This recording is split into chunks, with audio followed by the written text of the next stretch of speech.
भारत में कोरोना के मामले कम हो रहे हैं, लेकिन कुछ राज्यों में कोरोना के केसेस फिर बढ़ने लगे हैं। खासकर दिल्ली में है, महाराष्ट्र में, मिजोरम, ये कुछ वो राज्य हैं जहां पर कोरोना के केसेस बढ़े हैं, पॉजिटिविटी बढ़ी है, जिसको लेकर केंद्रीय स्वास्थ्य सचिव ने चिट्ठी भी लिखी है राज्यों को। और ये जो केसेस हैं वो क्यों बढ़ रहे हैं, आखिर क्या वजह है और क्या ये जो बढ़ते हुए केस हैं क्या ये चौथी लहर का इशारा कर रहे हैं, इस पर बात करने के लिए मेरे साथ मौजूद है डॉक्टर संजय राय, जो कि कम्युनिटी मेडिसिन के डॉक्टर हैं। सर, ये जो अब केसेस बढ़ रहे हैं, हालांकि पूरे भारत की बात करें तो कम है, लेकिन कुछ राज्यों में बढ़ता हुआ दिख रहा है, पॉजिटिविटी रेट बढ़ रही है, तो उसका क्या क्या मतलब निकाला? देखिए, सार्स कोरोना वायरस 2 में इस टाइप का फ्लक्चुएशन होता रहेगा।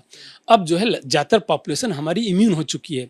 नंबर ऑफ केसेस इन्फेक्शन होना, थोड़ा सा पॉपुलेशन में इम्यूनिटी कम होना, किसी पर्टिकुलर सेक्शन में कम होना, तो इस टाइप का होता रहेगा और आगे बहुत सालों तक होता रहेगा। ये शायद हम लोग पिछले 1 साल से कर रहे हैं कि हमें इस पर ध्यान नहीं देना चाहिए। हमें सिर्फ ध्यान देना चाहिए कि क्या सीवियरिटी बढ़ रही है, क्या डेथ बढ़ रहा है, क्या हॉस्पिटलाइजेशन बढ़ रहा है, क्योंकि हमें प्रॉब्लम तब होगी जब हॉस्पिटलाइजेशन बढ़ने लगेगा, कि हमारे हॉस्पिटल बेड्स ऑक्यूपाइड होने लगेंगे, जिसकी संभावना बहुत ही कम नज़र आ रही है। यही हुआ सेकेंड वेव, थर्ड वेव जिसको हम कहते हैं, ओमिक्रॉन जब आया था तो यही हुआ।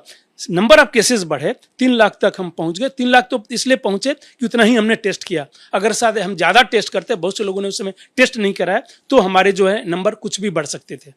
सर, अभी एक नया वेरिएंट जो है सामने आया है, ओमिक्रॉन का ही एक वेरिएंट है, तो वो थोड़ा डराने वाला लग रहा है, क्योंकि एक्सी के बारे में कहा जा रहा है कि बहुत ट्रांसमिसेबल है। क्या जानकारी है सर, कितना खतरनाक हो सकता है? देखिए, जब भी नया वेरिएंट आता है और इन्फेक्शियस ज़्यादा होता है, अगर जिस दिन ज़्यादातर लोग कह रहे थे कि लॉकडाउन कर देना चाहिए, और ये उस दिन भी मैंने कहा था, आप लोगों से ही कहा था कि ये हाईली इन्फेक्शियस है बट माइल्ड नज़र आ रहा है। और उस समय 99% के आसपास जो है ये था, डेल्टा था। उस समय हम लोगों ने कहा था कि ये जो है ओमिक्रॉन जो है शायद इसको रिप्लेस कर देगा, और आज की डेट में ऑलमोस्ट 100% जो है ओमिक्रॉन है पूरी दुनिया में, तो वो रिप्लेस कर दिया। जब भी कोई नया वेरिएंट आता है, ये ओमिक्रॉन का ही एक लिनेज है, उसी का मतलब दूसरा रूप है। तो इस टाइप का जब हाईली इन्फेक्शियस है, उससे भी ज़्यादा इन्फेक्शियस है, तो चांसेस हैं कि उसको रिप्लेस कर देगा एग्जिस्टिंग को। बट अभी तक कोई ऐसा एविडेंस नहीं है कि उससे ज़्यादा सीवियर है, और यह बहुत ज़्यादा प्रॉब्लम क्रिएट कर रहा है। सीवियरिटी, हॉस्पिटलाइजेशन बढ़ा रहा है, डेथ बढ़ा रहा है। जब तक ये एविडेंस नहीं आता है, तब तक जो है हमें इसको मॉनिटर करते रहना चाहिए, लेकिन इसको लेके बहुत बड़ी चिंता जो है और पैनिक नहीं होना चाहिए। सर, अब बच्चों में भी वैक्सीनेशन शुरू हो चुका है, 12 साल से ज़्यादा उम्र के बच्चों को मिला है, लेकिन अब जब स्कूल खुले हैं, तो खासकर अगर बात करें दिल्ली से सटे नोएडा या गाजियाबाद की, यहाँ पर कुछ मामले आए हैं, कुछ स्कूलों में बच्चे संक्रमित हुए हैं। इसको किस तरह देखते हैं? क्या स्कूल खुलने से कुछ ये बच्चे संक्रमित हो सकते हैं, संक्रमित कोई भी हो सकता है और कभी भी हो सकता है। वैक्सीन दें ना दें, क्योंकि वैक्सीन जो है संक्रमण को नहीं रोकता है, वैक्सीन जो है सीवियरिटी एंड डेथ को रोकता है। एडल्ट में सीवियरिटी डेथ है, बच्चों में सीवियरिटी डेथ है ही नहीं। और ऑलरेडी हमारे बच्चे ज़्यादातर इन्फेक्ट हो चुके हैं।